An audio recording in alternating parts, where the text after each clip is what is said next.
Living எக்ஸ்பெண்டிச்சர்ஸ்னு சொல்லி 36 லட்சம் ரூபாய் கிட்ட வாங்கியிருக்கிறாரு. அதுக்கு உண்டான பில்ஸையே இன்னும் ஒப்படைக்கல அப்படிங்கறத சொல்றாங்கல்ல, அதை எப்படி புரிஞ்சு? தவறான தகவல் சார். நான் வந்து ஏப்ரல் 21 பில்லு சப்மிட் பண்ணிட்டேன். நீ பில்லு சப்மிட் பண்ணல அப்படின்னு நரேட்டிவ் செட் பண்றது ரொம்ப மன வருத்தமா எனக்கு இருக்கு. வன்னியரசு அண்ணா வந்து இந்த பொய்யை வந்து சொல்றதா என்னால ஏத்துக்கவே முடியல. எனக்கு ரொம்ப மனக்குமரலா இருக்கு. நாளைய வரலாறு அவரை வந்து மன்னிக்காது என்பதை நான் வந்து தெரிவிச்சுக்கிறேன். என்னுடைய மனக்குமரல் இது சார். எதுவுமே செய்யாம அவர் ஒரு டாக்குமெண்ட்டை எப்படி ரிலீஸ் பண்ணலாம்? அந்த டாக்குமெண்ட் உண்மையா பொய்யா அப்படின்னு தெரியாம ஒரு ஸ்டூடெண்ட் மேல ஒரு குற்றச்சாட்டு வைக்கிறாருல்ல, நாளைக்கு என் வாழ்க்கை பாதிக்கப்படாதா? ப்ரொஃபசர்ஸ் வந்து த்ரூ த யூனிவர்சிட்டி மூலமா ஜே செக்ஷனுக்கு மெயில் அனுப்புறாங்க. அவங்க வந்து அதை பார்த்து அக்செப்ட் பண்ணணும். அதை விட்டுட்டு ஸ்டூடெண்ட் வந்து இப்படி பணம் கேட்குறாரு அப்படின்னு சோசியல் மீடியாவில் எழுதுறதெல்லாம் அபத்தமாக இருக்குது. ரொம்ப அபத்தமாக இருக்குது எனக்கு. இப்போ இவங்க லிவிங் எக்ஸ்பென்சஸ் கொடுத்ததெல்லாம் சுத்தமாக பத்தலை.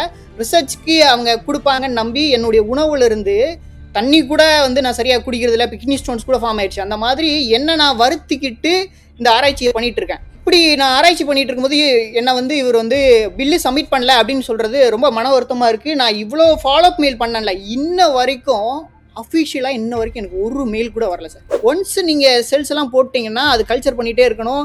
அதுக்கு ட்ரீட்மெண்ட் ஸ்டார்ட் பண்ணிட்டேன், ட்ரீட்மெண்ட் போயிட்டு இருக்கு. நீங்கள் ஒன்ஸ் ஒரு ட்ரீட்மெண்ட்டை கரெக்டாக நீங்கள் ஃபாலோ பண்ணாமல் விட்டீங்கன்னா ஒட்டுமொத்த ரிசர்ச்சும் ஃபெயில் ஆகிடும். திருப்பி நான் முதல்ல இருந்து ஆரம்பிக்கணும். என்னுடைய ஒட்டுமொத்த உழைப்பும் வீணாயிடும்.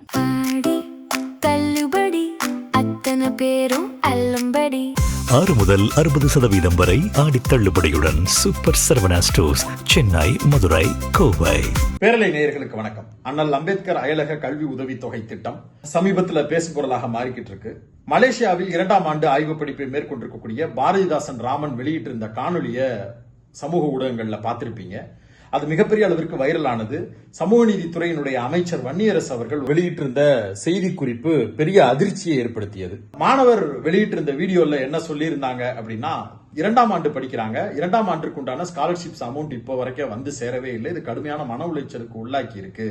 சம்பந்தப்பட்ட துறையை சார்ந்த நபர்களையும் அமைச்சர் உட்பட எல்லாரையும் சந்திச்சும் எந்த பயனும் இல்லை. இப்போது வரைக்கும் எனக்கு எந்த தகவலும் கிடைக்கல. இந்த ஆண்டுக்கான நிதி உதவி வருமா வரலையா அப்படிங்கறதே தெரியாம ரொம்ப பெரிய நெருக்கடியில், பொருளாதார நெருக்கடியில ஆய்வுகளையும் மேற்கொள்ள முடியாத ஒரு சூழல்ல இருப்பதாக மனவேதனையோடு பகிர்ந்திருந்தார்.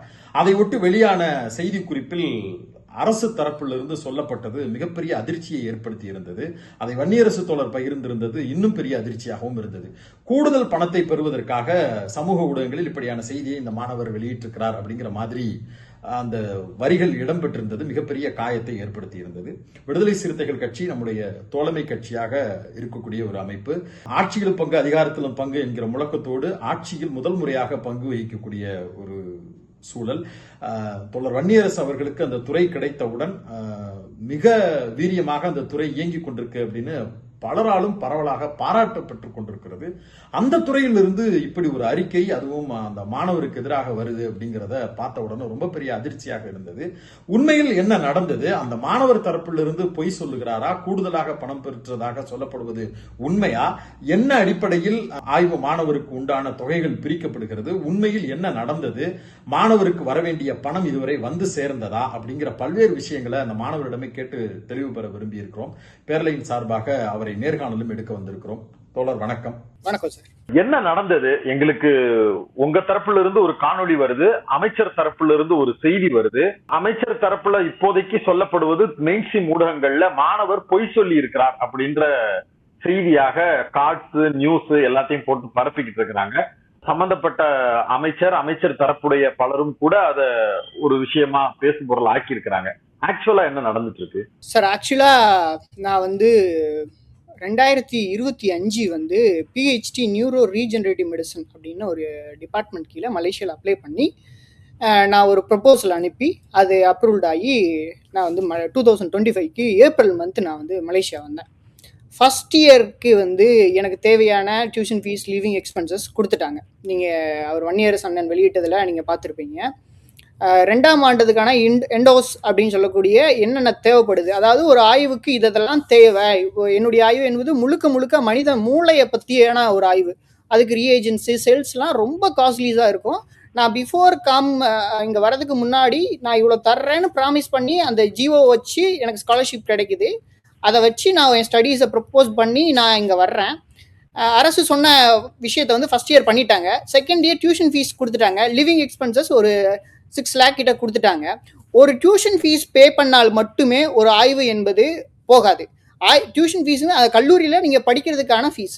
நீங்கள் ஆய்வு பண்ணணும்னா உங்களுக்கு மெட்டீரியல்ஸ் வேணும், செல்லு வேணும், ரியேஜன்ஸ் வேணும், டிஎன்ஏ ஐசோலேட் பண்ண கிட்ஸ் வேணும். எல்லா ரியேஜன்ஸும் லட்சக்கணக்கில் இருக்கும். நான் முழுக்க மனுஷனோட பிரெயின் ஆய்வு பண்ணுறதுனால இது ரொம்ப காஸ்ட்லியான ஐட்டம்ஸ். செகண்ட் இயரில் வந்து என்னுடைய ப்ரொஃபஸர்ஸ் வந்து நேஷனல் யூனிவர்சிட்டி ஆஃப் மலேசியாவில் என்னுடைய ப்ரொஃபஸர் வந்து 24th வந்து என்னென்ன மெட்டீரியல் வேணும், செகண்ட் இயர்ஸ்க்கு என்னென்ன வேணும் அப்படின்றத லெட்டராக சப்மிட் பண்ணிட்டாங்க. April 21 வந்து நான் பில்லு சப்மிட் பண்ணியிருக்கேன். லிவிங் எக்ஸ்பென்சஸ் ப்ளஸ் வந்து ரிசர்ச்க்கு உண்டான பில்லை வந்து சப்மிட் பண்ணிட்டேன். April 27 வந்து ஃபாலோஅப் மெயில் பண்ணுறேன். அவங்க ரெஸ்பான்ஸ் வரல. என்ன ஆச்சு, எங்கள் பில்லுக்கு அனுப்பியிருக்கேன், ஏதாவது பதில் சொல்லுங்கன்னு ஃபாலோஅப் மெயில் அனுப்புகிறேன். No response. அதுக்கப்புறம் April 13 வந்து கிளாரிஃபிகேஷன் கேட்டு ஒரு மெயில் வருது. அதுக்கு நான் கிளாரிஃபிகேஷன் கொடுக்குறேன். June 8 ஃபாலோஅப் மெயில் திருப்பி அனுப்புகிறேன், ரெஸ்பான்ஸ் இல்லை. அதுக்கப்புறம் June 25 உங்களுக்கு தேவையான விஷயங்கள்லாம் கொட்டேஷனாக அனுப்புங்க, என்னென்ன வாங்க போகிறீங்க அப்படின்ற விஷயத்த அனுப்புங்கன்றாங்க. இப்போ ஒரு மெட்டீரியல் வாங்குறதுக்கு நம்ம கம்பெனிஸ் கிட்ட கேட்டு நமக்கு என்னுடைய ஆய்வுக்கு எது சூட்டாக இருக்கும், என்ன கான்சென்ட்ரேஷன் ஆஃப் த கெமிக்கல் வந்து கரெக்டாக இருக்குன்றது அதை குறைச்ச விலையில வாங்கி பயன்படுத்தணும். ஏன்னா ரொம்ப ரியேஜன்ஸு செல்ஸ் எல்லாம் ரொம்ப காஸ்ட்லிஸ். இப்போ நிறைய இப்போ இங்கெல்லாம் எதுவும் வாங்க முடியாது. இப்போ நீங்கள் யூஎஸ்க்கு அப்ளை பண்ணி அங்கேருந்து தான் வரும். அந்த டியூரேஷன்ஸ் இருக்குது, அதுக்கு உண்டான ஃபீஸ்கள் இருக்குது. ஸோ அது என்னென்ன வாங்க போகிறேன் அப்படின்னு சொல்லி அதை லிஸ்ட்டு ப்ரிப்பேர் பண்ணி இதெல்லாம் வாங்க போகிறேன், இதான் என்னுடைய கொட்டேஷன் அப்படின்னு கொட்டேஷனை வந்து June 29 சப்மிட் பண்ணிட்டேன். No response. அதுக்கப்புறம் கொட்டேஷன் அனுப்பியிருக்கோம், அந்த கொட்டேஷனுக்கு உண்டான பதிலையும் எந்த ஒரு ரெஸ்பான்ஸும் வரல. அதுக்கப்புறம் அண்ணன் வன்னியரசு சமூக நீதி அண்ணன் வன்னியரசை வந்து எனக்கு வெல்விஷர்ஸ் இருக்காங்க, அண்ணன் அங்கே அந்த மாதிரி என்னுடைய பல வெல்விஷர்ஸ் மூலியமாக தான் நான் படித்தேன். அவங்கள அனுப்பி என்ன ஆச்சு அப்படின்னு கேட்கும்போது 20 7வது மாதம் 2026 அவரோட ஆஃபீஸில் சந்திச்சு லெட்டராக கொடுக்குறாங்க. இந்த மாதிரி இந்த பையனுக்கு வந்து ஸ்காலர்ஷிப் வரல, நீங்கள் வந்து ஏதாவது ஆக்ஷன் எடுங்க அப்படின்னா. அப்போ ஒரு உடனே கால் பண்ணி டைரக்டர் கிட்ட பேசி அந்த பையனுக்கு உண்டான ஃபீஸை வந்து சப்மிட் பண்ணுங்க அப்படின்னு சொல்றாப்புல.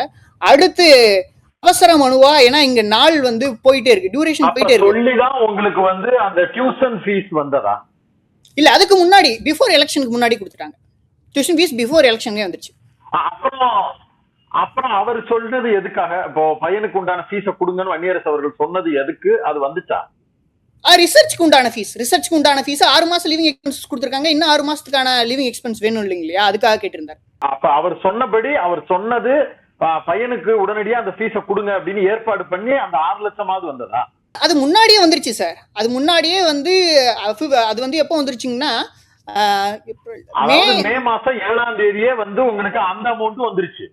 ஆமா சார், ஆமா. அப்ப வன்னியரசு தோழர் அவர்கள் நீங்க உங்களுடைய வெல்விஷர்ஸ் உங்களுடைய நண்பர்களை அனுப்புனப்ப பையனுக்கு பார்த்து அந்த ஃபீஸை கட்டுங்கன்னு சொன்னாரே தவிர்த்துட்டு அதற்கு பிறகு அது எதுவுமே கட்டப்படல உங்க பேர்ல. ஆமா, ஸ்டில் நவ் இன்ன வரைக்கும் வரல. அதுக்கப்புறம் அவசர மனுவா 11/8/2026 11ஆம் தேதி 8வது மாசம் 2026 திருப்பி அவருக்கு போய் என்னோட டெலிவிஷன் மூலியமா அவரை பார்த்து என்னாச்சு ஹெல்ப் பண்ணுங்க, அந்த ஸ்டூடெண்ட்ஸ் வந்து சஃபர் ஆகிட்டு இருக்காரு அப்படின்னு. எனக்கு கொடுத்த ஆனஸ்டியா சொல்லணும்னா, எனக்கு உணவுக்காக கொடுத்ததெல்லாம் நான் வந்து இப்போ நான் நேஷனல் இன்ஸ்டியூட் ஆஃப் ஹெல்த்னு மலேசியாவில் ஒரு மிகப்பெரிய ஒரு ஆராய்ச்சி இன்ஸ்டியூட், அந்த இன்ஸ்டியூட்ல தங்கி நான் ட்ரைனிங் எடுத்துட்டு இருக்கேன். இப்போ இவங்க லிவிங் எக்ஸ்பென்சஸ் கொடுத்ததெல்லாம் சுத்தமாக பத்தலை. ரிசர்ச்க்கு அவங்க கொடுப்பாங்கன்னு நம்பி என்னுடைய உணவுல இருந்து தண்ணி கூட வந்து நான் சரியாக குடிக்கிறது இல்லை, கிட்னி ஸ்டோன்ஸ் கூட ஃபார்ம் ஆயிடுச்சு. அந்த மாதிரி என்ன நான் வருத்திக்கிட்டு இந்த ஆராய்ச்சியை பண்ணிட்டு இருக்கேன். இப்படி நான் ஆராய்ச்சி பண்ணிட்டு இருக்கும்போது என்ன வந்து இவர் வந்து பில்லு சப்மிட் பண்ணல அப்படின்னு சொல்றது ரொம்ப மன வருத்தமா இருக்கு. நான் இவ்வளோ ஃபாலோஅப் மெயில் பண்ணல, இன்ன வரைக்கும் அஃபிஷியலா இன்ன வரைக்கும் எனக்கு ஒரு மெயில் கூட வரல சார். என்ன சொல்றீங்க? சம்பந்தப்பட்ட டிபார்ட்மெண்ட்ல இருந்தும் வரலையா? இன்ன வரைக்கும் வரல. இது நான் சமூக வலைதளங்கள்ல வீடியோவா ரிலீஸ் பண்ணிட்டேன். அன்பில் மகேஷ் அண்ணா வந்து அது வந்து கண்டனம் தெரிவிச்சிருக்காரு. எம்பி கனிமொழி அம்மா வந்து இதெல்லாம் கண்டனம் தெரிவிச்சிருக்காங்க. இவ்வளவு நடந்தும் ஒரு மெயில் கூட வரல. ஹவவர் எப்படியா இருந்தாலும் நான் இந்த டேட்லலாம் உங்களுக்கு மெயில் அனுப்பியிருக்கேன், நீங்க பாருங்க, உங்க ரெஃபரன்ஸ் எடுத்து பாருங்கன்னு நான் திருப்பி ஒரு மெயில் அனுப்பிட்டேன். இப்பதான் ஜஸ்ட் ஒரு ஃபியூ நிமிட்ஸ்க்கு முன்னாடி அந்த அனுப்பினேன். இப்ப அவங்க சொல்றது என்னன்னா, சென்ற ஆண்டு இவருக்கு வந்து லிவிங் எக்ஸ்பென்டிச்சர்ஸ்னு சொல்லி 36 லட்சம் ரூபாய் கிட்ட வாங்கியிருக்கிறாரு, அதுக்கு உண்டான பில்ஸையே இன்னும் ஒப்படைக்கல அப்படிங்கறத சொல்றாங்கல்ல, அதை எப்படி புரிஞ்சுக்க? தவறான தகவல் சார். நான் வந்து April 21 பில்லு சப்மிட் பண்ணிட்டேன். அதுக்கான ஆதாரம் வச்சிருக்கீங்களா? இருக்கு. எப்படி சப்மிட் பண்ணீங்க? மெயில்ல சப்மிட் பண்ணீங்களா, நேர்ல சப்மிட் பண்ணீங்களா, இல்ல நேர்ல அஞ்சல் பண்ண மூலமா முடியாது எதுவும் சார். சப்மிட் நீங்க பண்ணீங்களா? இல்ல நீங்க வந்து எதுவா இருந்தாலும் இந்த ஸ்காலர்ஷிப்ல என்னன்னா த்ரோ ஜே செக்ஷன் ஒரு செக்ஷன் இருக்கு. அந்த செக்ஷன்ஸ்க்கு நீங்க மெயில் பண்ணணும். அந்த அவங்க என்ன மெயில் ஐடி கொடுக்குறாங்களோ அதுக்கு தான் நீங்க கம்யூனிகேட் பண்ணுவாங்க. யூனிவர்சிட்டியும் ஸ்டூடெண்ட்ஸும் கம்யூனிகேட் பண்ணுவாங்க. நான் அதுக்கு மெயில் பண்ணிட்டேன். எல்லா எக்ஸ்பெக்டேஷன்ஸையும் மென்ஷன் பண்ணி வித் பில்லோட ப்ராப்பரா 36 லட்சத்துக்கும் உண்டான அக்கவுண்ட்ஸை நீங்க ஒப்படைச்சிருக்கீங்க முதலாம் ஆண்டு படிச்சிருப்பேன். ஆமா ஆமா, நான் வந்து 38 லட்சத்துக்கிட்ட பில் அனுப்பிட்டேன். அது ஏன் இவ்வளவு வந்துச்சு, இப்ப என்ன எந்த ஒரு ரெஸ்பான்ஸும் கவர்மெண்ட் கிட்ட இருந்து வரல. ஓகே, இப்ப 2வது வருஷமும் அதே அளவுக்கான தொகை செலவு உங்களுக்கு ஆகும். ஆமா சார், ஆமா ஆமா. அப்ப ஆகுதுன்னா அதுக்கு நீங்க ஒரு ப்ரீ கொட்டேஷனும் ரெடி பண்ணி அனுப்புறீங்க. இவ்வளவு ஆக வாய்ப்பு இருக்கு, இது ஆகும், அதனால எனக்கு இந்த தொகை தேவைப்படுதுங்கிற கொட்டேஷனும் நீங்க அனுப்பியிருக்கீங்க. ஆமா சார், கொட்டேஷன் வந்து ஜூன் 29 இருக்கிறீங்கன்னு சொல்ல முடியுமா? அதுக்கு ப்ரூஃப் எதுவும் இருக்கு? இருக்கு சார், இருக்கு. ஜூன் 29 வந்து கொட்டேஷன் அனுப்பியிருக்கேன் சார். அந்த மெயில பார்த்துட்டு ஏதாவது ரெஸ்பான்ஸ் இருந்துச்சா? நோ ரெஸ்பான்ஸ், எந்த ரெஸ்பான்ஸும் வரல சார். ஜூன் மாசம் நான் அனுப்பின பில் அவங்க எந்த ஒரு ரெஸ்பான்ஸும் பண்ணல. தொடர்ந்து மெயில் அனுப்பிட்டே இருக்கேன், ரெஸ்பான்ஸ் இல்லை. அதுக்கப்புறம் வன்னியரசு அண்ணனை பார்க்குறோம், நேரடியாக துறைக்கே போய் பேசுகிறோம், நாங்கள் ப்ராசஸ் பண்ணிட்டு இருக்கோம், வெயிட்டிங்கில் இருக்குன்னு தான் சொல்கிறாங்களே ஒழிஞ்சு அஃபிஷியலாக எந்த ஒரு கம்யூனிகேஷனும் அவங்க அனுப்பலை. அவங்க சொல்கிறாங்க ப்ராசஸில் இருக்குது, பண்ணிடுறோம், ஃபியூ டேஸில் பண்ணிடுறோம் அப்படின்னு தான் சொல்கிறாங்களே ஒழிஞ்சு இன்ன வரைக்கும் எதுவும் நடக்கலை. இவ்வளோ பிரச்சனை சோசியல் மீடியாவில் இவ்வளோ பிரச்சனை நடந்துட்டு இருக்கும்போது கூட கவர்மெண்ட் சைட்லேருந்து எந்த ஒரு மெயிலும் வரல. நான் தான் கவர்மெண்ட்டுக்கு தொடர்ந்து மெயில் அனுப்பிட்டே இருக்கேன் சார். இதில் எனக்கு என்ன மன வருத்தம்னா என்னன்னா, நான் தொடர்ந்து இந்த அரசுக்கு வந்து மெயில் அனுப்புகிறேன், என்னுடைய வெல்விஷர்ஸ் அனுப்புகிறேன், அங்கே செக்ரட்டரியில் மீட் பண்ணுறதுக்கு ட்ரை பண்ணுறேன். இவ்வளோ பண்ணி எந்த ஒரு ரெஸ்பான்ஸும் வரலைன்னா நான் ஒரு சமூக வலைதளத்தில் ஒரு வீடியோ ஒன்று பதிவு பண்ணுறேன். வீடியோ பதிவு பண்ணோடனே இந்த ஸ்டூடெண்ட் வந்து நான் இவ்வளோ சப்மிட் பண்ணி இவ்வளோ ப்ராப்பராக எவிடன்ஸோட சப்மிட் பண்ணுறேன், என்னை வந்து நீ பில்லு சப்மிட் பண்ணல அப்படின்னு நரேட்டிவ் செட் பண்ணுறது ரொம்ப மன வருத்தமாக எனக்கு இருக்குது. வன்னியரசு அண்ணா வந்து இந்த பொய்யை வந்து சொல்கிறத என்னால் ஏற்றுக்கவே முடியல. எனக்கு ரொம்ப மனக்குமரலாக இருக்குது. அவர் ஒரு ஒடுக்கப்பட்ட குடும்பத்திலிருந்து தான் வந்திருக்காரு. அவர் இந்த மாதிரி இப்படி விஷயங்கள் செஞ்சால் நாளைய வரலாறு அவரை வந்து மன்னிக்காது என்பதை நான் வந்து தெரிவிச்சுக்கிறேன். என்னுடைய மனக்குமரல் இது சார். புரியுது தோழர். வன்னியரசு இத கவனத்துல எடுத்துக்கணுங்கிறது நம்மளுடைய கோரிக்கையும் கூட.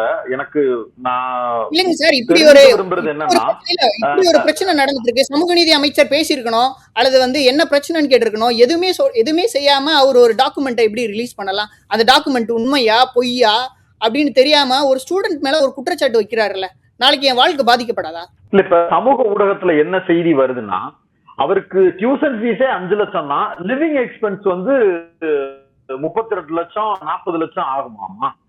அது எதுக்கு அப்படின்னு ஒரு போற போக்குல கமெண்ட் அடிக்கக்கூடிய சில, அவர்களை எப்படி குறிப்பிடுறதுன்னு தெரியல, அது அவர்கள் எல்லாம் போற போக்குல சொல்றதெல்லாம் பாத்தீங்களா, கவனிச்சீங்களா? அதுக்கு நான் வந்து பதில் நீங்க சொல்லணும்னு எதிர்பார்க்கல. நீங்க அத கடுமையான வார்த்தைகள்ல சொன்னாலும் நான் அதுக்கு ஆட்சேபணம் தெரிவிக்க போறது இல்லை. பட் ஆனா அது எதுவும் எக்ஸ்பிளைன் பண்ணுவதற்கு உண்டான கேள்விதானா அது? சார் ஆக்சுவலி நான் ரிசர்ச்லயே ரொம்ப பிஸியா இருக்கேன் சார். அது அந்த மாதிரி கமெண்ட்ஸ்க்கு நான் பதில் சொல்ல விரும்பல. இன்னொன்று, ஃபாரின் கண்ட்ரீஸ்ல வாழ்றதுக்கு வந்து என்ன, எவ்வளோ கரன்சி ரேட் எவ்வளோ, அங்கே வாழ்றதுக்கு என்ன தேவை, ஃபுட் எவ்வளோ தேவை, ஒரு நாளைக்கு எவ்வளோ தேவைப்படும், எவ்வளோ இன்னைக்கு உணவுகள் வந்து எவ்வளோ இதாக இருக்கு அப்படின்ற விஷயங்கள்லாம் அவங்க தெரியாமல் பேசுகிறாங்க. அவங்கள நான் வந்து தெரிஞ்சுக்கணும்னு தான் நான் நினைக்கிறேன். அவங்க வந்து தெரிஞ்சுக்கிட்டு பேசுறது நல்லதுன்னு நான் நினைக்கிறேன் சார். அறியாமை தான், வேற ஒன்றும் இல்லை. இன்னொரு கூடுதல் கேள்வி, 2ஆம் ஆண்டுக்கு உண்டான ஃபீஸுமே நீங்க கட்டினது, ஃபர்ஸ்ட் டியூஷன் ஃபீஸ் 5,50,000 ரூபாய் மார்ச் மாசம் போன கவர்மெண்ட் இருக்கும் போதே உங்களுக்கு அதை கட்டி இருக்கிறாங்க. லிவிங் எக்ஸ்பெண்டிச்சர்ஸ் வந்து 7/5, விச் மீன்ஸ் இந்த கவர்மெண்ட் ஃபார்ம் ஆகுறதுக்கு முன்னாடி தேர்தல் முடிவுகள் வந்து அந்த டைம்ல வந்து உங்களுக்கு பணம் வந்து சேரப்பட்டிருக்கு. விச் மீன்ஸ் அது முன்னாடியே போடப்பட்ட ஆர்டரின் அடிப்படையில பேவ் ஆயிடுச்சு. ஒரு லிவிங் எக்ஸ்பெண்டிச்சர்ஸ் ஒன்னு சைன் பண்ணிருக்காங்கல்ல போன வருஷம் 2025ஆம் ஆண்டுல, அந்த கையெழுத்தே அல்லது அந்த ஆர்டரே போதுமானதா இருக்காதா? 2ஆம் ஆண்டுக்கும் 2ஆம் ஆண்டுக்கு தனிப்பட்ட முறையில் கூடுதலாக இது தேவைப்படுதா? எனக்கு இதுக்கு பதில் தெரியல சார். செக்ரட்டரியில இருக்கவங்க கிட்ட ஆபீசர்ஸ்க்கு தான் இதுக்கு பதில் தெரியும். என்னுடைய ஆய்வுகள் தான் எனக்கு தெரியும். எனக்கு அந்த அவங்க என்ன ரூல் ஃபாலோ பண்றாங்கன்னு எனக்கு தெரியல. I'm sorry sir. புரிஞ்சுக்கிறேன். இப்ப நான் தெரிஞ்சுக்க விரும்புறேன். போன கவர்மெண்ட்ல நீங்க இதுவரைக்கும் வந்து இவங்க சொல்றபடி 6-5-11 கழிச்சா கூட எல்லாத்தையும் சேர்த்துட்டாலே, ஏன்னா போன கவர்மெண்ட் உடைய ஆர்டர் படிதான் உங்களுக்கு இதுவரைக்கும் வந்திருக்கக்கூடிய பேமெண்ட்ஸும் வந்திருக்கு. இப்ப 48,22,097 ரூபாய் உங்களுக்கு முதலாம் ஆண்டு படிச்சுட்டு 2ஆம் ஆண்டு ஃபீஸுக்கு மட்டும் பே பண்ண இந்த மொத்த தொகை போன கவர்மெண்ட் இருந்த போது இதே மாதிரியான நெருக்கடிக்கு உள்ளாக்கப்பட்டு கிடைச்சிச்சா? அப்ப இருந்த கவர்மெண்ட்ல இந்த ப்ராசஸ் அண்ட் ப்ரொசீஜர் எப்படி இருந்துச்சு சார்? ஆக்சுவலி போன கவர்மெண்ட்ல பிரச்சனை இருந்துச்சு. என்ன மாதிரி பிரச்சனைனா, அட்மினிஸ்ட்ரேட்டிவ்ல ஒரு ஆபீசர் பிரச்சனையா இருந்தார். அவர் வந்து உமாசங்கர்னு ஒரு ஆபீசர், ஏடிடபிள்யூ சூப்பரண்டா இருந்தாரு. அவர் வந்து, நீ வந்து ஏன் வந்து லேப் கோட் வாங்குற, உனக்கு ஏன் ஷூ வாங்கி தரணுமா, நீ ஏன் புக்கெல்லாம் நீ லைப்ரரியில் எடுத்து படிக்க மாட்டியா, எதுக்கு வந்து புக்ஸுக்கு இவ்வளோ ஃபண்டிங் போட்டிருக்கீங்க அப்படின்னு சொல்லி மென்டலி டார்ச்சர் பண்ணுறது. நீ ஏன் வந்து கான்ஃபரன்ஸ்க்குலாம் அப்ளை பண்ணால் ஸ்டான்ஃபோர்டு இந்த மாதிரிலாம் அப்ளை பண்ணால் நீ ஏன் ஸ்டான்ஃபோர்டு போகிற, நீ இங்கெல்லாம் படிக்க மாட்டியா, இங்கெல்லாம் கான்ஃபரன்ஸ் இல்லையா அப்படின்னு பேசுறது, இந்த மாதிரிலாம் இருந்துச்சு. நாங்கள் கம்ப்ளைண்ட் பண்ணோம். எழுத்தாளர் இமயம் வந்து அப்போ தமிழ்நாடு ஆதி திராவிட வெல்ஃபேர் டிபார்ட்மெண்ட்டில் இருந்தால் அதை அட்ரஸ் பண்ணோம். அவர் வன்மையாக கண்டிச்சு சில மாதங்களில் வந்து ஃபண்டை ரிலீஸ் பண்ணிட்டாங்க. சில மாதங்கள் மீன்ஸ் ஏப்ரலில் வந்தேன், எனக்கு ஜூன் ஒட்டி ஃபண்டு வந்துருச்சு சார். கொடுக்கறப்ப அந்த கொட்டேஷனை பார்த்துட்டு உமாசங்கர் அவர்கள் தரப்புல இருந்து இப்படியான டாக்ஸ் வந்தது, அதை உடனடியா நீங்க ரிப்போர்ட் பண்ண உடனே அதை மாத்துறாங்க. ஆமா ஆமா, அந்த ஆபீசர்ஸே வந்து வன்மையா கண்டிச்சு கமிஷன் போய் ஆக்ஷனே எடுத்தாங்க. ஓ, அப்ப துறை ரீதியான நடவடிக்கை அவர் மேல எடுக்கவும் பட்டுருச்சு. ஆமா ஆமா. இப்ப இந்த கவர்மெண்ட்ல அப்படியான விஷயத்தை எப்படி பாக்குறீங்க? இல்ல சார், இந்த கவர்மெண்ட்ல ரெஸ்பான்ஸே வர மாட்டேங்குது சார். அட்லீஸ்ட் அங்க ஒரு ரெஸ்பான்ஸாவது வந்துச்சு, இங்க ரெஸ்பான்ஸ் கூட இல்ல. நம்ம வந்து அட்ரஸ் பண்ணோம், மெயில் பண்ணோம். அதாவது இன்னொரு விஷயம் சொல்லணும்னா, இந்த விஷயங்கள்லாம் நடந்துட்டே இருக்கும்போது நான் செக்ரட்டரிக்கு மேல செக்ரட்டரிஸ்க்கு, national SC ST கமிஷனுக்கு, Tamil Nadu Adi Dravidar SC ST கமிஷனுக்குலாம் mail பண்ணோன்னே அவங்க உடனே ஆக்ஷன்ஸ் எடுத்தாங்க. அது என்னன்னு விசாரிச்சாங்க. அது சம்பந்தமா சமூக ஊடகங்கள்ல வந்து வித்தின் வீக்ஸ்குள்ள அந்த ப்ராப்ளத்தை ஷார்ட் அவுட் பண்ணி ப்ராப்ளத்தை வந்து சால்வ் பண்றதுக்கான எல்லா முயற்சியும் எடுத்தாங்க. ஆனா அதே பிரச்சனை தான் இங்கேயும், எந்த ரெஸ்பான்ஸும் வரல. பட் சேம் எல்லாருக்கும் செக்ரட்டரி, எஸ்சிஎஸ்டி கமிஷன்ஸு, அதே எல்லாருக்கும் ஹையர் எஜுகேஷன் டிபார்ட்மெண்ட் சேம் ஆளுக்கு சிசி காப்பி வைக்கிறேன், ஃபாலோ பண்ணுறேன், நோ ரெஸ்பான்ஸ். நான் வந்து எல்லாத்தையும் மாற்றுறேன், நான் வந்து எல்லாத்துக்கும் இது பண்ணுறேன் அப்படின்னு சொல்லிட்டு ஆட்சிக்கு வந்ததுக்கப்புறம் இப்படி பண்ணுறாருன்றது ரொம்ப வருத்தமாக இருக்குது. அவர் ஒரு ஒடுக்கப்பட்ட குடும்பத்திலேருந்து வந்திருக்காரு. அவர் அப்படி பேசும்போது ரொம்ப வருத்தமாக இருக்குது. இன்னொரு விஷயம் என்னென்னா, மாணவர் வந்து கூடுதல் நிதியை கேட்டெல்லாம் இங்கே வந்து கேட்கலைங்க சார். யூனிவர்சிட்டி கேட்குது, த்ரோ த யூனிவர்சிட்டி கேட்குது. நான் கேட்கல, யூனிவர்சிட்டி த்ரோ த ப்ராப்பர் சேனலாக ப்ரொஃபஸர்ஸ் வந்து மெயில் அனுப்புகிறாங்க. ப்ரொஃபஸர்ஸ்க்கு வந்து ப்ரொஃபஸர்ஸ் வந்து டிபார்ட்மெண்ட்டுக்கு மெயில் அனுப்பி டிபார்ட்மெண்ட்டில் இந்த ஸ்டூடெண்ட்ஸ்க்கு இவ்வளோ வேணும்னு கேட்குறாங்க. ப்ரொஃபஸரோட மெயிலுக்கும் வந்து அவங்க சரியாக ரெஸ்பான்ஸ் பண்ண மாட்டேங்கிறாங்க. அப்படின்றது தான் எங்கள் ப்ரொஃபஸர்ஸ் வந்து சீனியர் மோஸ்ட் சயின்டிஸ்ட். அவங்களையே இந்த அரசு வந்து மதிக்கலன்றதான் எனக்கு பெரிய ஒரு வருத்தமாக இருக்குது. உங்க சார்பா உங்களுடைய கைடு உட்பட எல்லாரும் மெயில் பண்ணுறாங்க? எஸ், ஆமாம் சார், ஆமாம். கைடு தான் வந்து இந்த ஸ்டூடெண்ட் வந்து இவ்வளோ ப்ராக்ரஸ் இருக்குது, இந்த ரிசர்ச் இப்படி போயிட்டு இருக்கு, இவ்வளோ தேவை அப்படின்னு ப்ரொஃபஸர்ஸ் வந்து த்ரோ த யூனிவர்சிட்டி மூலமாக ஜே செக்ஷனுக்கு மெயில் அனுப்புகிறாங்க. அவங்க வந்து அதை பார்த்து அக்செப்ட் பண்ணணும். அதை விட்டுட்டு ஸ்டூடெண்ட் வந்து இப்படி பணம் கேட்குறாரு அப்படின்னு சோசியல் மீடியாவில் எழுதுறதெல்லாம் அபத்தமாக இருக்குது, ரொம்ப அபத்தமாக இருக்குது. எனக்கு இந்த ஆய்வுகள் எதை நோக்கி பயணப்படுது, இந்த ஆய்வுகள் ஏன் பண்ணுறோம், இதோடைய வேல்யூ என்ன அப்படின்றதே அவருக்கு தெரியுமா என்னன்னு எனக்கு தெரியல. நான் வந்து இதை பற்றி, என்னுடைய ரிசர்ச் பற்றி ஒரு கட்டுரை கூட எழுதி சோஷியல் மீடியாலலாம் போடுவேன். இந்த வேர்ல்டுல ஃபர்ஸ்ட் வந்து ஹியூமன் பிரெயினை எஸ்டாப்ளிஷ் பண்ண போகிறது ட்ரை பண்ணிட்டு இருக்கோம். அது எந்த அளவுக்கு எக்ஸ்பெரிமெண்டலாக போகுதுன்றத டிசைட் பண்ணிட்டு தான் சொல்ல முடியும். பட் எக்ஸ்பெரிமெண்டலாக ஆன்கோயிங். அப்படி போச்சுன்னா இந்த கவர்மெண்ட்டுக்கு இந்தியாவுக்கு ஒரு மிகப்பெரிய ஒரு பெருமை இல்லைங்களா? இந்தியா வந்து ஒரு ஃபர்ஸ்ட் பிரெயின் ஏஜ் மாடலை கிரெடிட் பண்ணுச்சுன்னா இது இந்தியாவுக்கும் தமிழ்நாட்டுக்கும் அவ்வளோ பெருமையான ஒரு விஷயம். ஆனால் அந்த விஷயத்த ஒரு மாணவன் வந்து போராடிட்டு இருக்கும்போது, எனக்கு நீங்கள் சொன்ன தொகையை எனக்கு வந்து கொடுங்க அப்படின்னு த்ரோ த ப்ராப்பர் சேனலில் கேட்கும்போது மாணவர் வந்து கூடுதல் நிதியை கேட்குறாரு அப்படின்னு பதிவு பண்ணுறது ரொம்ப மன வருத்தமாக இருக்குது, ரொம்ப அபத்தமாக இருக்குது. பாதிக்கப்பட்ட பையன் வந்து இந்த மாதிரி ஒரு விஷயத்த சொன்னான்னா நீங்கள் அணுகணும். அவங்க கிட்ட இன்ன வரைக்கும் நான் வந்து கேட்கவோ அல்லது இப்படி ஒரு பிரச்சனை போயிருக்கோ, இதை பற்றி என்னப்பா அப்படின்றத ஒரு வார்த்தை கூட பேசல, கேட்கவும் இல்லை. அதான் எனக்கு ரொம்ப வருத்தமாக இருக்குது. ஆனா அமைச்சர் வன்னியரசு அவர்கள் தொடர்பு கொள்ளக்கூடிய தூரத்துலதான் நீங்க இருக்கிறீங்களா? உங்க 2 பேருக்குமான மியூச்சுவல் நண்பர்கள், சந்தித்த நண்பர்களுடைய தொடர்பு இது எல்லாமே அமைச்சரோடு இருக்கா? கேக்குறேன். ஆக்சசிபிள் பர்சன் தான் சார். இது ஈஸிலி ஆக்சசிபிள் பர்சன் தான். ஆனா ஏன் இப்படி பண்றாருன்னு எனக்கு தெரியல. இல்ல, நான் கேக்குறது என்னன்னா, அவர் ஒரு டிபார்ட்மெண்ட் அமைச்சரா இருக்கிறாரு.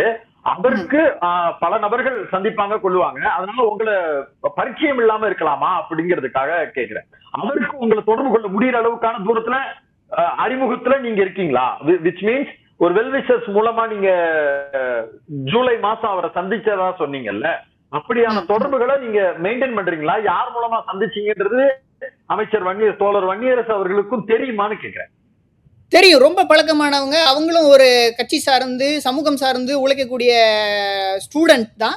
அவங்க சோஷியல் ஒர்க் பண்ணிட்டு இருக்காங்க. அவங்க வன்னியரசு அவர்களுக்கு ரொம்ப நெருக்கமான ஒரு தோழர் அண்ட் வெல்விஷஸ் தான் அந்த ஸ்டூடெண்ட். பிறகு ஏன் அமைச்சர் வன்னியரசு அவர்கள் இப்படி ஒரு அறிக்கையை கொடுத்தாங்க அப்படிங்கறதே நம்மளுக்கு ஒரு குழப்பத்தையும் ஒரு பெரிய அதிர்ச்சியையும் நம்மளுக்கு கொடுக்காமல் இல்ல. நிச்சயம் உங்களுக்கு இதற்கான ஒரு பதில் கிடைச்சாகணும் அப்படிங்கறதுல பேரலையும் உங்களோடு துணை நிற்க விரும்புகிறது. இது தொடர்பாக எந்த ஒரு செய்தியாக இருந்தாலும் பேரலையில ஒளிபரப்புவதற்கு தாராளமா நீங்க எங்களை தொடர்பு கொள்ளலாம். அடுத்தடுத்த கட்டங்கள்ல நீங்க இதற்காக எப்படி நகரப்பீங்க அப்படிங்கிறதையும் கூட இருந்து நாங்களும் உங்களுக்கான சப்போர்ட்டை உறுதிப்படுத்துறோம். அடுத்த வாய்ப்பு அப்படிங்கிறது என்னவா இருக்குன்னு நீங்க எதுவும் யூகிக்கிறீங்களா? கவர்மெண்ட்ல இருந்து இன்ன வரைக்கும் ரெஸ்பான்ஸ் வந்து வரல சார். ஸ்டில் நவ் நான் வெயிட் பண்ணிட்டு தான் இருக்கேன். ஸ்காலர்ஷிப் வெயிட் பண்ணிட்டு தான் இருக்கேன். நான் வந்து சரியா சாப்பிடாம ரொம்ப ஒரு மென்டல் ப்ரெஷர்ல இப்போ கூட டாக்டரை பார்த்துட்டு தான் வரேன். Mall nutrition deficiency. இது நான் இந்த ஸ்காலர்ஷிப்னால கிட்டத்தட்ட நான் தூங்கி ஒரு 4-5 நாள் ஆச்சு. அட்லீஸ்ட் இன்னைக்கு வந்துருமா, நாளைக்கு வந்துருமா, அல்லது நாளை மறுநாள் வந்துருமா அப்படின்னு சொல்லி நான் வெயிட் பண்ணிட்டு இருக்கேன். நான் ஒரு கான்ஃபரன்ஸ்க்கு வந்து என்னுடைய பேப்பரை வந்து அக்டோபரில் ப்ரெசென்ட் பண்ண போகிறேன். அதுக்கு எனக்கு தேவையான ரிசல்ட்ஸ் வேணும். இப்போ ஒரு உதாரணத்துக்கு சொல்கிறேன். நான் வந்து ஸ்கின்லேருந்து பிரெயினை மிமிக் பண்ணிட்டு இருக்கேன். ஐபிஎஸ்சியிலேருந்து பிரெயின் நியூரான செல்ஸை வந்து வளர்த்துட்டு இருக்கேன். ஃபண்டு வரணுன்றதுக்காக செல்ஸ் வந்து வளராமல், ஃபண்டு வரணும்னு காரணத்தை நீ வெயிட் பண்ண, ஃபண்டு வரட்டும் அப்படின்னு நம்ம அந்த ரிசர்ச்சை வந்து ஸ்டாப் பண்ண முடியாது இல்லைங்களா? ஒன்ஸ் நீங்கள் செல்ஸ் எல்லாம் போட்டிங்கன்னா அது கல்ச்சர் பண்ணிகிட்டே இருக்கணும். அதுக்கு ட்ரீட்மெண்ட் ஸ்டார்ட் பண்ணிட்டேன், ட்ரீட்மெண்ட் போயிட்டுருக்கு. நீங்கள் ஒன்ஸ் ஒரு ட்ரீட்மெண்ட்டை கரெக்டாக நீங்கள் ஃபாலோ பண்ணாமல் விட்டிங்கன்னா ஒட்டுமொத்த ரிசர்ச்சும் ஃபெயில் ஆகிடும். திருப்பி நான் முதல்ல இருந்து ஆரம்பிக்கணும். என்னுடைய ஒட்டுமொத்த உழைப்பும் வீணாயிடும். இரவு பகலா உழைச்ச ஒட்டுமொத்த இதுவும் வந்து வீணாயிடும். நீங்க சொல்லபடி 3 வருஷத்துக்குள்ள முடிக்க முடியுற ஒரு சப்ஜெக்ட் தானா? I don't know about that subject and topic. 2025ல நான் 2025ல நான் இதை 2025ல வந்து ஸ்காலர்ஷிப் அப்ளை பண்ணேன். அப்ளை பண்ணும்போது எனக்கு வந்து டியூரேஷன் வந்து 4 இயர்ஸ். நீங்கள் அஸ் சூன் அஸ் நான் வந்து 3 இயர்ஸ்ல முடிக்கிறேன் அப்படின்னு ஒரு சேலஞ்சாக எடுத்துக்கிட்டு நான் 3 இயர்ஸ் கொடுங்க, நான் தேவைப்பட்டுச்சுன்னா 1 வருஷம் எக்ஸ்டென்ஷன் வாங்கிக்கிறேன் அப்படின்னு சொல்லி ஃபர்ஸ்ட் 4 இயர்ஸ் கொடுத்தாங்க. அதுக்கப்புறம் இல்லை நான் 3 இயர்ஸ்ல முடிக்க ட்ரை பண்ணுறேன், அப்படி தேவைப்பட்டுச்சுன்னா 1 வருஷம் எக்ஸ்டென்ஷன் வாங்கிக்கிறேன் அப்படின்னு சொல்லி நான் 3 இயர்ஸ்ல வித்தின் 3 இயர்ஸ்ல நான் முடிக்க முயற்சி பண்ணிட்டு இருக்கேன். ஆனால் இவங்க காலம் தாமதம் பண்றதுனால இன்னும் 1 வருஷம் எக்ஸ்டென்ஷன் போகும்னு நான் நினைக்கிறேன் சார். இதுதான் ரொம்ப முக்கியமான பாயிண்டா நான் கேட்க விரும்புறேன். அதாவது பணத்துக்கு கூடுதல் பணத்திற்காக அப்படின்ற வார்த்தை வர்றதா இருந்தா, அப்படி தேவை உள்ள நபரா பாரதிதாசன் இருந்திருந்தார் அவர் 4 வருஷம் அப்படின்னு கேட்டுட்டு 4 வருஷம் ரிசர்ச் பண்றதாவே சொல்லியிருக்க முடியும். ஃபர்ஸ்ட் இயர்லயே அட்மிஷன் வாங்கும்போது நான் 3 வருஷத்துல முடிக்கிறேன்னு ஒரு டயத்தை குறைச்சிட்டு செலவையும் குறைக்கிற ஒரு நபரா இருந்திருக்க வேண்டிய அவசியம் இல்ல, ரைட்? ஆமா சார், ஆமா. நான் as soon as வந்து கவர்மெண்ட் பணத்தை வந்து எப்படி குறைக்கலாம் அப்படின்னு தான் நான் ட்ரை பண்ணிட்டு இருக்கேன். ஷார்ட் டேர்ம் பீரியட்ல சொசைட்டிக்கு பெனிஃபிஷன் ஆகக்கூடிய ஒரு ரிசர்ச் தான் நான் பண்ணிட்டு இருக்கேன். இப்போ என் ரிசர்ச்சை பத்தி சில விஷயங்கள் நான் உங்ககிட்ட பகிர்ந்துக்கலாம்னு நினைக்கிறேன். Sure, it's my pleasure. உங்க வயசு எவ்வளவு சார்? எனக்கு 31. உங்களுடைய எபிஜெனட்டிக் ஏஜ் எவ்வளவு சார்? அதாவது உங்க பிரெயினுக்கு எவ்வளவு ஏஜ்? அது எப்படின்னு எனக்கு தெரியலையே, எப்படி சொல்றதுன்னு எனக்கு தெரியலையே. ஆக்சுவலி செல்லுக்குள்ள இருக்கிற டிஎன்ஏல மெத்தில்னு ஒரு குரூப் ஆட் ஆகும். டிஎன்ஏ வந்து பேக்கிங் சிஸ்டம் அப்போ ஒரு மெத்தில் குரூப் வந்து ஆட் ஆகிட்டே இருக்கும். இது எக்ஸ்டர்னல் என்விரான்மெண்டல் வந்து உங்கள் பாடியில் எப்போ ஜீன் ஆன் ஆகணும் ஆஃப் ஆகணுன்றதை பொறுத்து மாறும். இப்போ நீங்கள் நல்லா தூங்குறீங்க, நல்லா சாப்பிட்றீங்க அப்படின்னா உங்களோட எபிஜெனட்டிக் ஏஜ் வந்து கம்மியாக இருக்கும். நீங்கள் இதெல்லாம் பண்ணலை அப்படின்னா உங்கள் எபிஜெனட்டிக் ஏஜ் வந்து ஜாஸ்தியாக இருக்கும். பிரெயினை ஹியூமன் பிரெயினை ஒரிஜினலாக ஹியூமன் பிரெயினை மிமிக் பண்ணி எப்படி பாடியில் எப்படி ஏஜ் வருதோ அதே ஏஜ் இன்டியூஸ் பண்ணி அதோட ஏஜை மெஷர் பண்ணி அம்பிளிக்கல் கார்டுன்னு சொல்லக்கூடிய தொப்புள் கொடியிலிருந்து ஒரு விதமான ஸ்டெம் செல்ஸ் எடுத்து அதை கேரக்டரைசேஷன் பண்ணி டோஸ் ஆப்டிமைஸ் பண்ணி இன்ஜெக்ட் பண்ணி எவ்வளோ என்ன நடக்குது அப்படின்றது தான் இதோட ரிசர்ச்சு.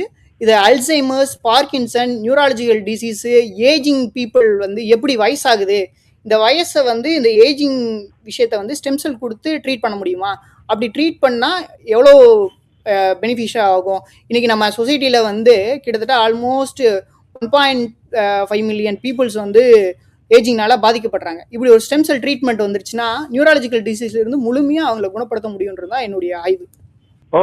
இப்போ உடம்புக்கு வயசு கூடுது குறையுதுங்கிறது தோற்றத்துல தெரியுது, மூளைக்கான அந்த விஷயம் வந்து எப்படி தெரியும்? அதுல டிஎன்ஏல செல்லுக்குள்ள இருக்கிற டிஎன்ஏல தெரியும் சார்.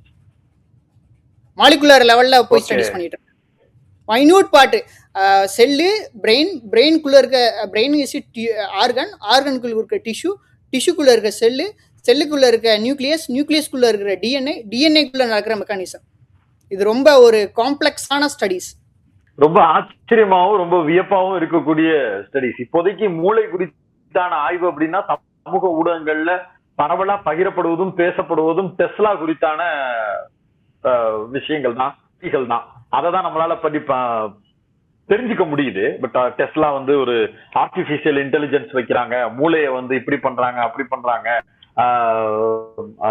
அந்த மாதிரி விஷயங்கள் தான் தெரியுது. பட் மூளை குறித்தான இவ்வளவு டீப்பான டெப்தான ஒரு ஸ்டடியா, அதுவும் நம்ம தமிழ்நாட்டுல இருந்து ஒரு தமிழ் பையன் ஒரு ரிசர்ச் பண்றாரு அப்படிங்கிறது வந்து ரொம்ப ஆச்சரியமாவும் வியப்பாவும் இருக்கு.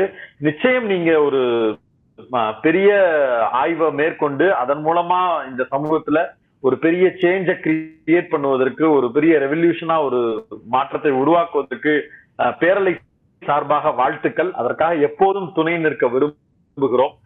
ஸ்காலர்ஷிப்புக்கு எப்ப லாஸ்ட் டேட் நீங்க ஃபீஸ் கட்ட வேண்டியது அப்படின்னு நான் தெரிஞ்சுக்கலாமா சார்? ஆக்சுவலி கொட்டேஷன்ஸ் வாங்கியாச்சு. ஸ்டடீஸ் அங்கே கம்பெனிஸ்லேருந்து நீங்கள் பொருள் வாங்குறீங்களா, நாங்கள் ஆர்டரும் பண்ணிட்டோம், சில மெட்டீரியல்ஸ்லாம் ஆர்டர் பண்ணிட்டோம். எக்ஸ்டர்னல் ப்ரெஷர்ஸ் நீங்கள் வாங்குறீங்களா, ஆர்டர் பண்ணிட்டோம், நாங்கள் வந்து நீங்கள் பே பண்ணுங்க அப்படின்னு கேட்குறாங்க. நான் இங்கே பார்க்குற நண்பர்கள்கிட்டையும் மற்றவங்ககிட்டையும் கடன் வாங்கி ரிசர்ச் நடத்திட்டு இருக்கேன். இன்னும் சொல்ல போனால் என் லிவிங் எக்ஸ்பென்சஸ் எடுத்து கூட நான் அதுக்கு அந்த என் ஆராய்ச்சிக்கு நான் அதை பயன்படுத்தி நான் இது பண்ணிட்டு இருக்கேன். இங்கே சாப்பிட்றதுக்கும் அரசு கொடுத்தது வந்து அவங்க வந்து 6 months லிவிங் எக்ஸ்பென்சஸ் கொடுத்தாங்க. அதை கூட நான் ஆய்வுக்கு தான் பயன்படுத்திட்டு இருக்கேன். ஆய்வுக்கு பயன்படுத்தி நான் ஆராய்ச்சி பண்ணிட்டு இருக்கேன். இப்போ என்னுடைய வாழ்க்கைக்கும் ஒரு பெரிய ஒரு சிக்கலாக இருக்குது. இந்த ஃபண்டும் ஆராய்ச்சிக்கு உண்டான ஃபண்டும் ப்ளஸ் வந்து புக்ஸு மெட்டீரியல்ஸு தேவையான வாங்குறதுக்கான பணமும் எனக்கு அடுத்த 6 மாதத்துக்கு தேவையான பணமும் கொடுத்தாங்கன்னா எனக்கு ரொம்ப யூஸ்ஃபுல்லாக இருக்கும்னு நான் நினைக்கிறேன் சார். நிச்சயம் அதற்கு உண்டான வாய்ப்புகளை உருவாக்குவதற்கு தமிழ் சமூகம், இந்த வீடியோவை பார்க்கக்கூடிய மக்கள் அனைவரும் குரல் எழுப்பணும் அப்படிங்கிறது என்னுடைய கோரிக்கையும் கூட. நானும் இந்த காணொலியை அமைச்சர் வன்னியரசு அவர்கள் பார்வைக்கும், தமிழ்நாட்டு முதலமைச்சர் பார்வைக்கும், சம்பந்தப்பட்ட துறையினுடைய பல்வேறு அதிகாரிகளும் இந்த வீடியோவை கொண்டு போய் சேர்க்கிறேன். முடிஞ்ச அளவுல நிச்சயம் உங்களுக்கு டாக்குமெண்ட் படி என்ன செய்யணுமோ அதை செய்வதற்கு உண்டான வாய்ப்புகள்ல பேரலை துணை நிற்கும். இவ்வளவு நேரம் ஒதுக்கி பேரலையோடு இணைந்து பல்வேறு விஷயங்களை பகிர்ந்து கொண்டதற்கு மிக்க நன்றி. நன்றி சார். நன்றி.